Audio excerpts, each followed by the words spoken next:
Baik, perkenalkan nama saya Reza Oktavianus Aditya, mahasiswa Fakultas Kedokteran Hewan Undana, semester 4, NIM 18090100043. Di sini saya akan menjelaskan tentang dua jenis penyakit. Yang pertama, infectious necrosis pancreatic atau yang biasa disebut IPN, dan yang kedua, Gumboro disease atau biasa disebut IBD.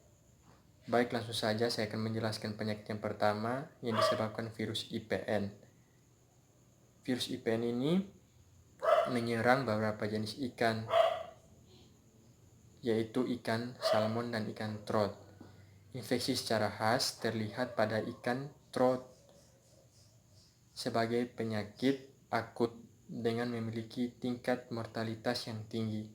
Epidemiologi dari virus IPN sendiri, ikan yang sudah terinfeksi virus ini dapat bersifat sebagai reservoir atau bersifat sebagai pembawa virus ke ikan lainnya.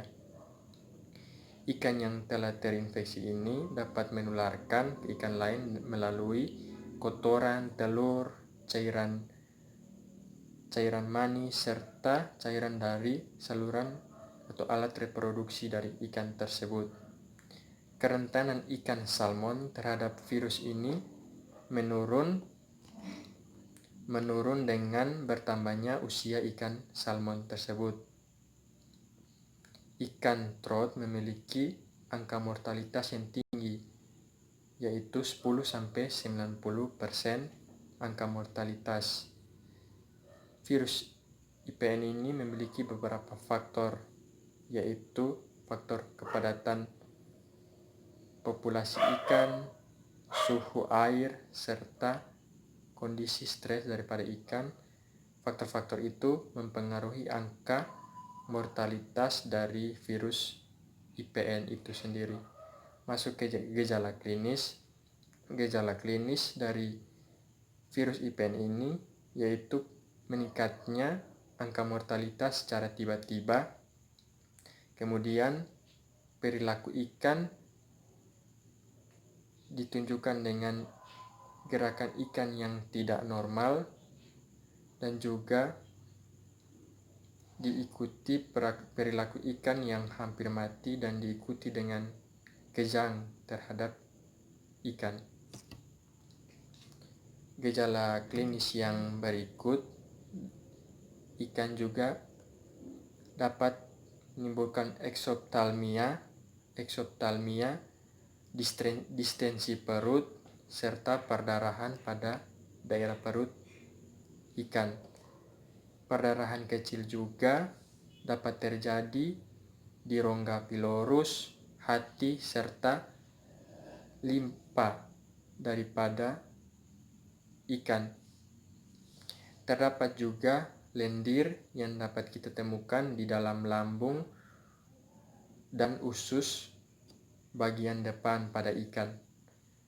Mode transmisi dari virus ini sendiri, sebagian besar ikan yang sudah terinfeksi virus ini akan bersifat reservoir atau bersifat sebagai pembawa ke ikan lainnya, yaitu ikan lainnya dapat ditularkan, dan ikan yang sudah terinfeksi ini dapat menularkan dalam jangka waktu yang lama. Jenis penularan virus ini dapat ditularkan dari induk ke anak melalui telur. Teknik diagnosa yang dipakai dengan cara isolasi virus dalam kultur sel, kemudian mengidentifikasi dengan tes netralisasi serum menggunakan polivalen serum virus anti-IPN. Kemudian cara penanganan dari virus IPN sendiri, yang pertama dilakukan pengendalian virus dengan cara memusnahkan benih ikan atau ikan yang sudah terinfeksi virus IPN itu. Dan juga yang kedua, kita harus secara rutin membersihkan Kita harus secara rutin membersihkan serta mengawasi telur dan populasi ikan. Demikian.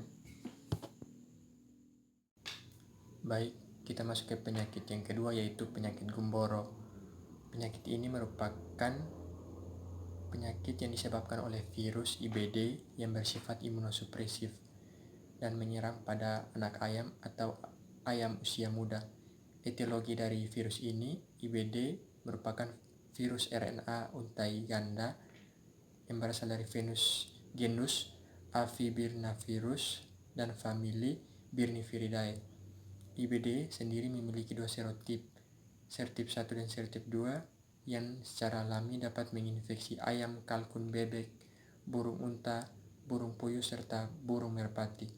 Epidemiologi dari IBD sendiri, pada awalnya IBD ditemukan di daerah Delaware, Amerika, kemudian menyebar ke daerah Eropa, Afrika, Australia, serta Asia, termasuk juga Indonesia. Morbiditas dan mortalitas IBD sendiri bervariasi tergantung strain dan spesies unggas yang terinfeksi. IBD ini dapat menimbulkan lesi pada itik, namun lesi pada itik dan burung puyuh ini dikategorikan lesi yang ringan dibandingkan lesi yang ditimbulkan pada ayam. IBD sendiri dapat menimbulkan atau menyebabkan edema, fibrosis, dan kista yang dapat ditemukan pada hewan kalkun dan hewan itik. Prevalensi dari virus ini, munculnya IBD sebagai varian antigenik dan strain hipervirulen, telah menjadi alasan kerugian yang signifikan dengan angka mortalitas yang tinggi. Penyakit ini menyebabkan imunosupresif serta unggas yang terinfeksi menjadi lebih resisten terhadap parasit dan bakteri. Dampak ekonomi dari virus ini sendiri yaitu IBD akut atau kronis dalam peternakan ayam dapat mengurangi efisiensi produksi dan dalam hal kepentingan pakan atau konversi pakan dan menyebabkan kerugian dalam produksi daging ayam broiler. Gejala klinis yang ditimbulkan, gejala klinis yaitu pada ayam mengalami leksu, anoreksia, stres atau depresi, bulu yang teracak-acak, sayap yang menggantung, serta pada ayam terjadi diare dan kotoran yang menempel pada daerah kloaka. Pada ayam sendiri, gejalanya mulai terlihat 48 jam dan kondisinya semakin parah pada 56 sampai 72 jam.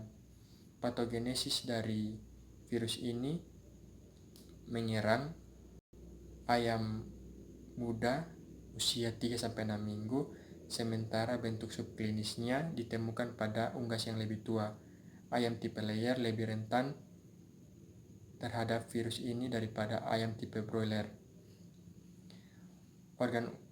Organ utama predileksi adalah bursa fabricius, di mana sebagian besar sel B berada dalam tahap aktif membelah pada anak ayam yang masih muda atau ayam yang masih muda. Rute fase oral dan inhalasi. Rute utama masuknya virus yang bereplikasi dalam makrofag dan sel limfoid yang berhubungan dengan usus. Virus IBD ini menyebabkan viremia, di mana viremia merupakan infeksi virus yang masuk ke dalam aliran darah, di mana terjadi viremia primer dan diikuti dengan viremia sekunder yang menyebabkan penyebaran virus pada organ seperti ginjal dan jaringan otot,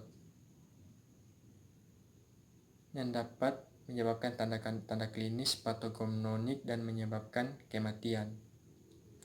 Dan kita masuk ke diagnosis dari virus ini. Yang pertama, berdasarkan tanda-tanda klinisnya dan diagnosis banding.